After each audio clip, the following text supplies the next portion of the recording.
Immediately, the federal government have that plan, and even immediately the money is sent to the local government account. Everybody will be aware. There will be a publication that shows that this amount is going to each local government. And immediately that money is received by the local government chairman, the anti-graft agency must be on board. And that is why I'm using this opportunity to even tell the EFCC chairman, the ICPC, that each local government should have the anti-graft agency's office in each local government, so that they can monitor each local government. And even if you put your son or daughter as the local government chairman, you will discover that there will be disagreement between the local government chairman and the governor. Because the local government chairman also will not want any anti-graft agency to unpick him for corruption or something like that. So definitely they will be able to utilize the money, the fund accordingly. So there's no how the governor can say they want to siphon back the money if the money is going straight to the account of the local government. All right. Some stakeholders have said financial autonomy alone cannot guarantee development at the local government levels. They say it's a combination of factors. And if we want our local government to function at that optimal level and contribute economically to the growth of this nation, political autonomy is also important. How do you react to this? No, that is a big lie. Local government autonomy is what we have been agitating for. And every Nigerian must be happy to give accolade to the President, the Attorney General of the Federation, for this landmark. I think with this situation, even the President has surpassed, the achievement of all his predecessors. I must say that.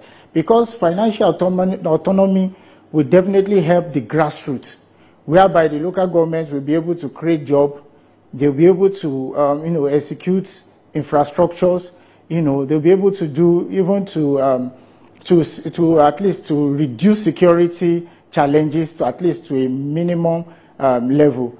I've been in the local government before. I've worked with the local government chairman before, and I know how they run things when local government are still in order. So, but since 1999, I think maybe some years after 1999, since 2003 precisely, the local governments are no more working at all. So, but when the local governments are getting their fund directly from the federal, from FAC, I don't think there won't be development. There will be development in each local government because there will be job creation, there will be development in agriculture, there will be development in health sector, there will be development in every areas of the local government. Because presently there is no department in the local government that is working right now. But with the local government autonomy, when the local government chairmen are getting their allocation directly, at least all the departments in the local government will be able to function. Before I came here this night, I've received a lot of calls from a lot of local government staff, mostly from my states. And I can tell you that they are very, very happy with the development. Because all of them will just go to local government without doing anything. No work to do, just go and come back and, nothing to do in the local government. But with this development, at least if each local government is earning, there are some local government that earn like 300 million naira, 200 million naira in a month, whereby the salary of the workers and the political, the elected and the appointees of the local government, their salary, their entitlement, everything may not be more than 50 to 60 million naira. And they are having like 300 million naira. So you can see that the local government chairman can execute projects that worth over 200 million naira on a monthly basis. In my state now, in my local government.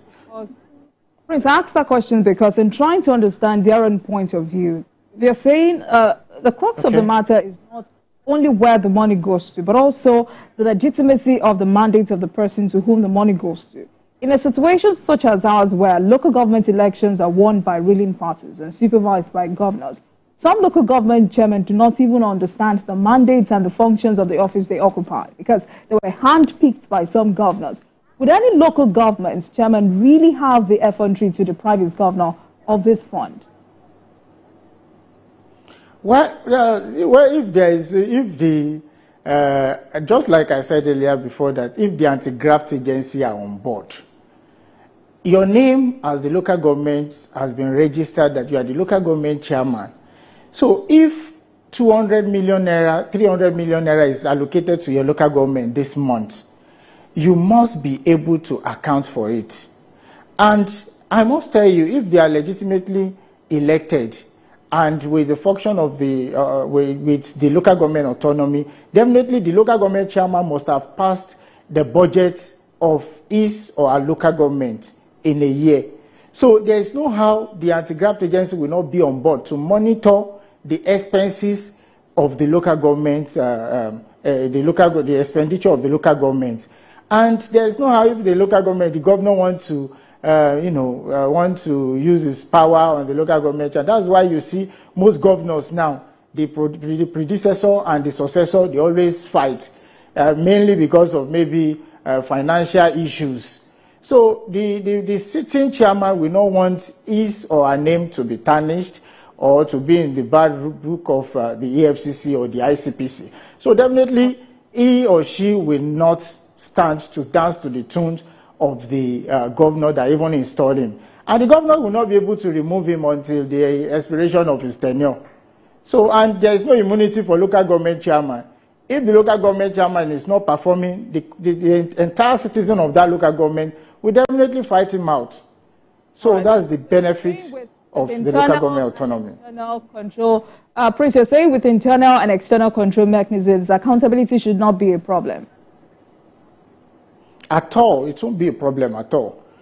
In as much that the anti-graft agency, we have a competent man at the EFCC headquarters now, so I know that each local government is supposed to have an EFCC office. And with this local government autonomy, it's going to create jobs for a lot of people, at least. Even if I can't say anything, I know that of anti-graft agency, they should be able to recruit a lot of people so that the local government, the 774 local governments, will be at alert. At least they will be, that something is happening and they have to be afraid of the anti-graft agency. The ICPC and the EFCC should recruit a lot of Nigerians to be at the local government level.